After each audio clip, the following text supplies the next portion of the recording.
Olá, eu gostaria de compartilhar com você acerca de um tema muito delicado em nossas igrejas, um tema muito complexo.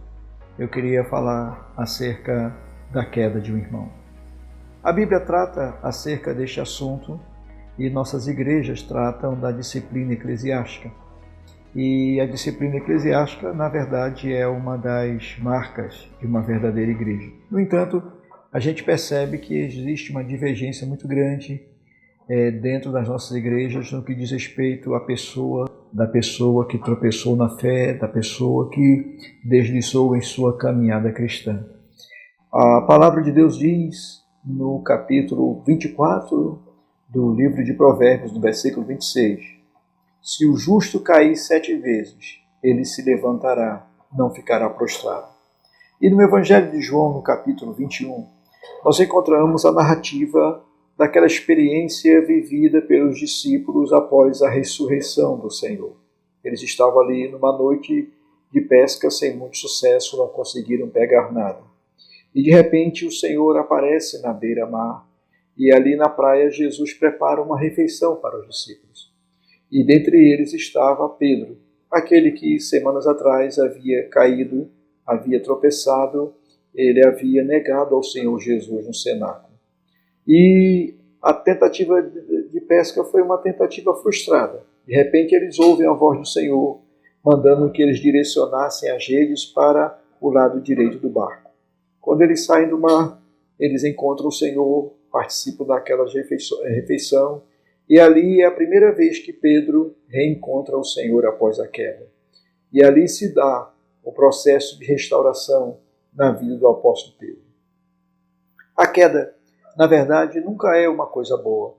Embora possa suscitar risos na pessoa que cai, embora possa parecer engraçado para as pessoas que presenciam, mas não existe nada de engraçado naquela pessoa que é precipitada ao solo, naquela pessoa que cai.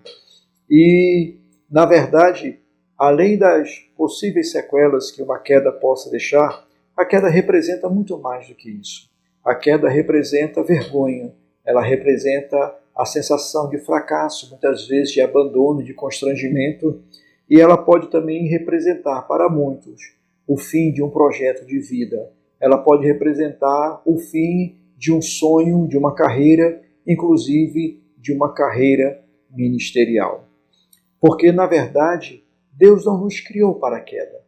A queda não faz parte do propósito primário de Deus.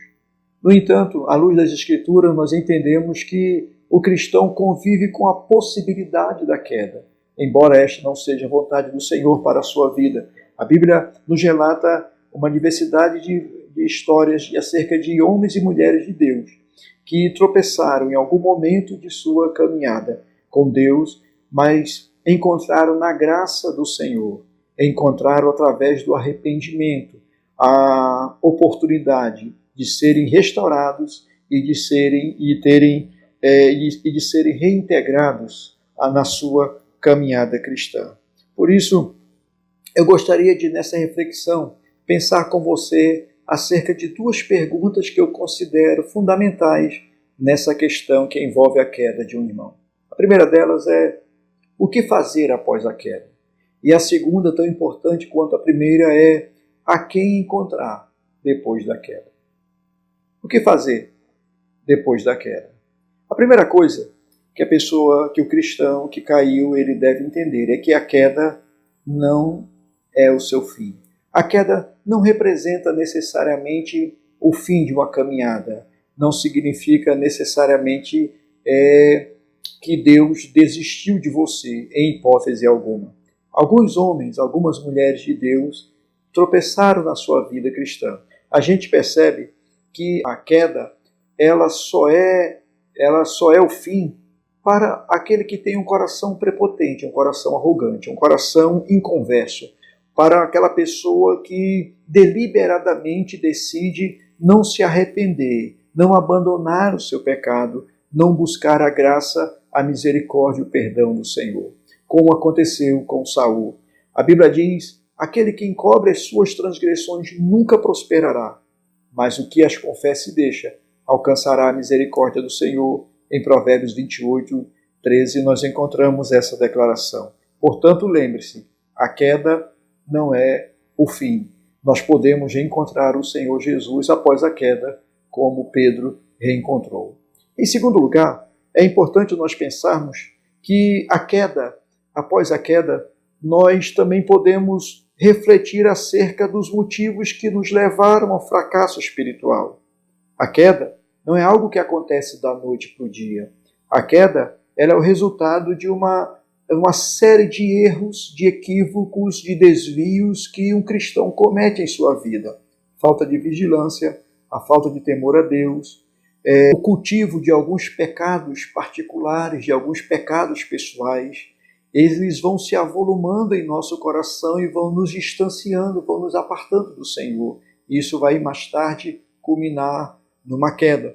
Então, após a queda, é necessário que o cristão ele reconheça, ele reexamine o seu coração e ele possa ver os fatores, os passos em falso que ele deu, as escolhas erradas, as escolhas precipitadas, os caminhos tortuosos pelos quais ele optou caminhar, e ele possa então reorientar a sua vida, se voltar para o Senhor. Portanto, é um segundo passo que o cristão pode dar após a queda. Em terceiro lugar, após a queda, o cristão precisa confessar a sua culpa ao Senhor, e ele precisa reconhecer a gravidade do seu pecado. Aqui está algo fundamental no processo de restauração de um cristão que tropeçou na fé. Ele precisa passar por esse processo de restauração, e esse processo envolve a confissão de pecado, o reconhecimento do pecado, primeiramente perante Deus. Ele precisa confessar, reconhecer a sua pecaminosidade. Aqui não cabe se desculpar, até porque pecado não se desculpa, não se justifica, pecado se confessa. Então ele precisa confessar ao Senhor. Ele não pode culpabilizar o outro, ele não pode lançar a culpa sobre a igreja, sobre as pressões que ele vinha enfrentando, ele não pode culpar a liderança da igreja ou os liderados pelo seu fracasso de maneira nenhuma. Ele não pode tomar aquela atitude semelhante à que Adão tomou, inclusive de culpar a esposa que Deus havia lhe dado, de culpar o próprio Deus pela sua queda. Ele precisa confessar, ele precisa se arrepender.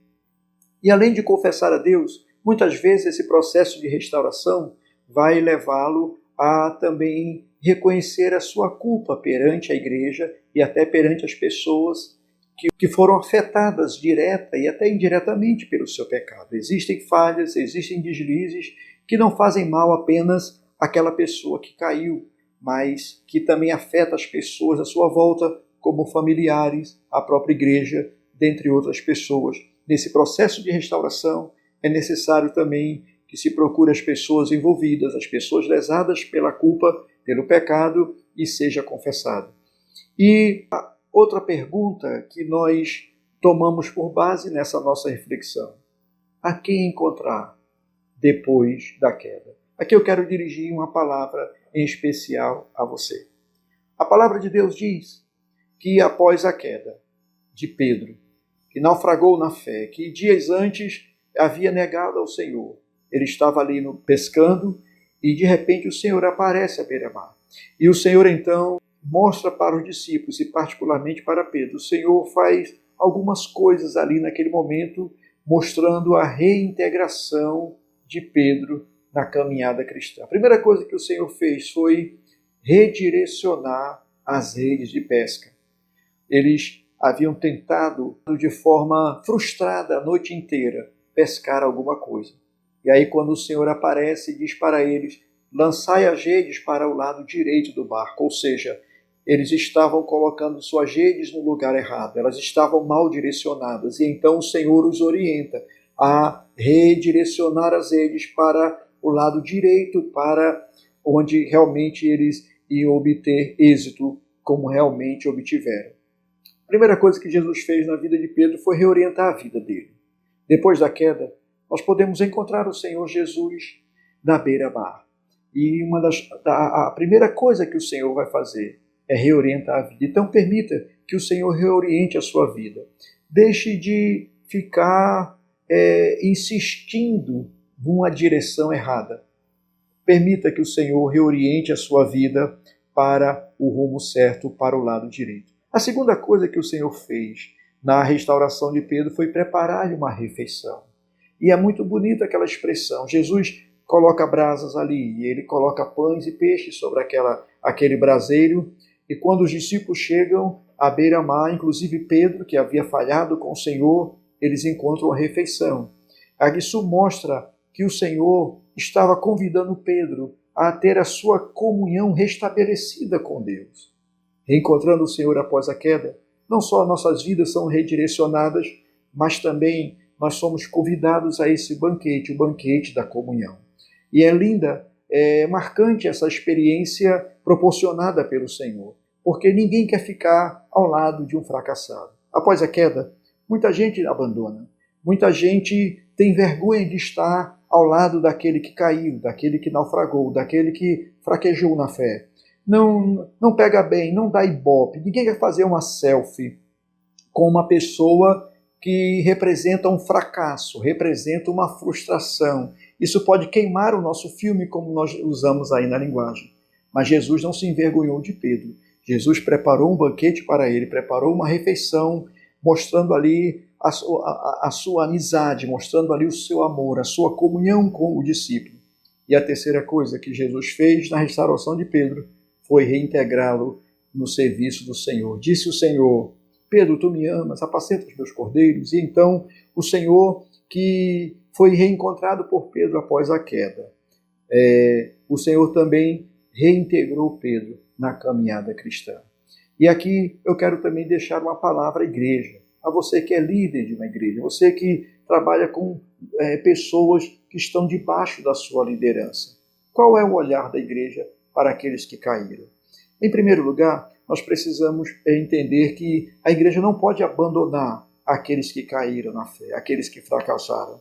A Bíblia diz que nós devemos acolhê-los. É bem verdade que a palavra de Deus nos fala acerca da disciplina, a palavra de Deus nos orienta na aplicação da disciplina eclesiástica e a igreja deve seguir os passos que a Bíblia dá, mas a igreja não pode prescindir do seu amor, da sua comunhão. A igreja não pode abandonar aqueles que naufragaram na fé. Então, procure aqueles cristãos, aqueles líderes, aquelas pessoas que, de alguma forma, em algum momento de suas caminhadas, tiveram deslize, escorregaram, derraparam na fé. Estenda a mão.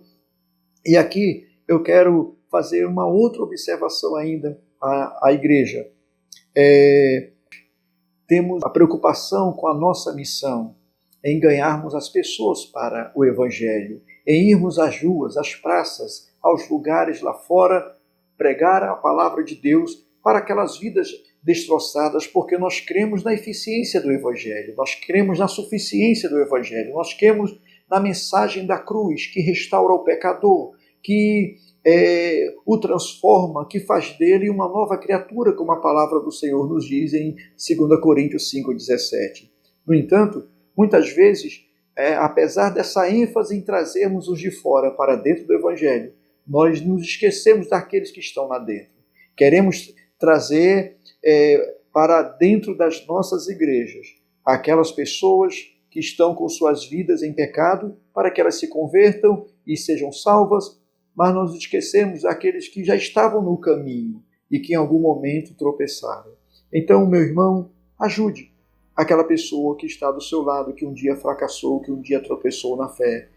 Assim como Pedro reencontrou o Senhor Jesus depois da queda, você também pode reencontrar. Você que caiu, você que algum dia tropeçou na sua caminhada. Não se esqueça, o fracasso não é o fim.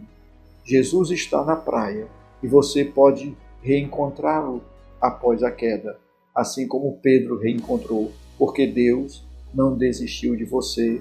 Que o Senhor nos abençoe.